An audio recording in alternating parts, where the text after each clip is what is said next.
Ibarra, merci de me recevoir chez Patek Philippe à l'occasion de Watches and Wonders Geneva 2024. Plaisir. La maison Patek Philippe dévoile plusieurs nouveautés, mais en particulier une nouvelle heure universelle. Est-ce que vous pouvez nous en faire la présentation? Bien entendu, bien entendu. Alors en effet, on a une référence 53-30 en or blanc, qui en fait n'est pas une première cette année, puisqu'on a lancé cette pièce en première mondiale l'année passée pour la grande exposition du Japon. C'était une série limitée à 300 pièces dans des couleurs prunes aux couleurs de l'empereur du Japon. Mais cette année, elle est dans la collection courante avec cette couleur bleu-gris avec un cadran motif damier ou fibre de carbone si vous voulez, avec des nuances d'argent et de bleu et un bracelet cuir mais avec une impression dénime. La particularité de cette pièce, donc c'est une World Time que l'on a lancée en l'an 2000 avec la liaison du Travel Time. C'est-à-dire que c'est une montre pour voyageurs parce que l'heure locale indiquée par les aiguilles donne l'heure de la ville qui se trouve à midi. Mais grâce au disque 24 heures, on peut lire l'heure partout dans le monde.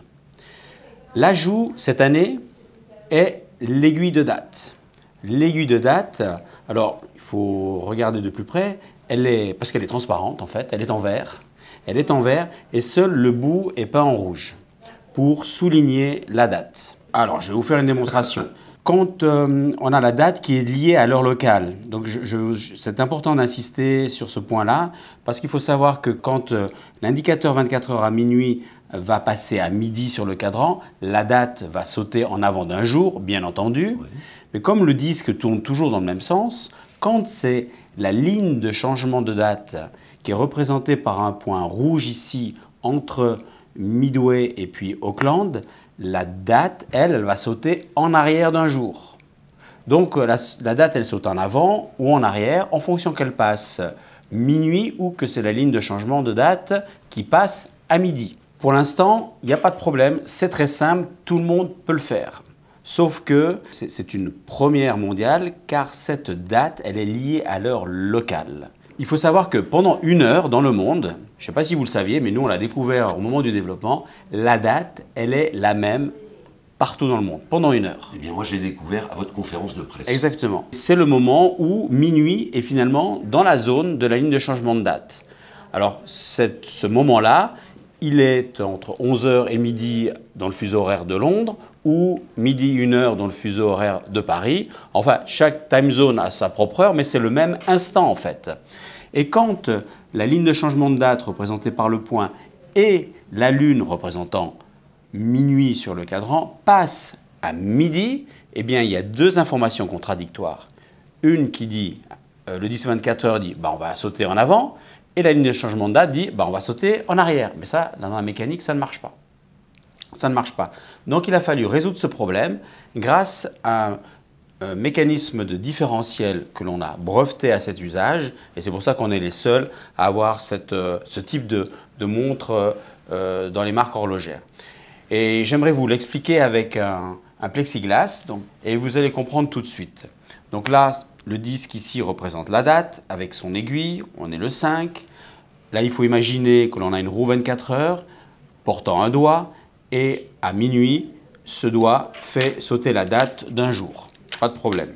Sur le disque des villes, il faut l'imaginer autour de la date, il y a une goupille qui va actionner ce levier et qui, lorsque la ligne de changement de date passe à midi, va faire reculer la date d'un jour. Mais lorsque les deux, minuit et la ligne de changement de date, sont alignés tous les deux, au passage de midi, qu'est-ce qui va se passer? Les deux fonctions vont s'activer, puisque c'est de la mécanique. Ils vont entraîner en avant et en même temps entraîner en arrière. Et grâce au mécanisme de différentiel, l'aiguille de date reste dans la même position. Mais par contre, vous pouvez voir que tout le différentiel, lui, il tourne. Il n'y a rien qui se bloque. Les différentiels sont très utilisés en horlogerie, principalement pour les indicateurs de réserve de marche. Parce qu'il y a deux entrées, une sortie. La première entrée, c'est le remontage du barillet. Et la deuxième entrée, en fait, c'est le désarmage de la montre avec son fonctionnement, tic-tac. Et la résultante, la sortie, c'est l'aiguille qui affiche la réserve de marche, en fait. Mais là, on a dévié l'usage à cette application de laisser uniquement pendant cette fameuse heure où la date est partout dans le monde, juste pour que, en fait, il ne se passe rien, que l'aiguille reste toujours dans la même position. Ok, alors on va faire un exemple concret. Il est 3h35 au fuseau horaire de Paris. Donc maintenant, on va voyager un petit peu. On presse sur le poussoir à 10h et on voit que l'heure locale, c'est-à-dire l'heure indiquée avec les aiguilles, bouge pour afficher l'heure exacte de la ville qui se trouve à midi. Vous voyez que minuit est en train de se rapprocher gentiment du passage de midi. Et quand on passe maintenant à minuit, la date saute en avant d'un jour, on est passé du 12 au 13. Et ceci, donc maintenant ça veut dire qu'on est le 13 à Sydney, le 13 à Nouméa, le 13 à Auckland. Et maintenant, vous voyez le point rouge, on va passer la ligne de changement de date et on repasse au 12. Voilà, donc on est à la date du 12 et sur 3 fuseaux horaires, on était au 13. Je continue à tourner rapidement à l'image de Superman et je me retrouve à Paris à 3h35. Et donc on est sur une édition, vous avez dit en or gris, limitée?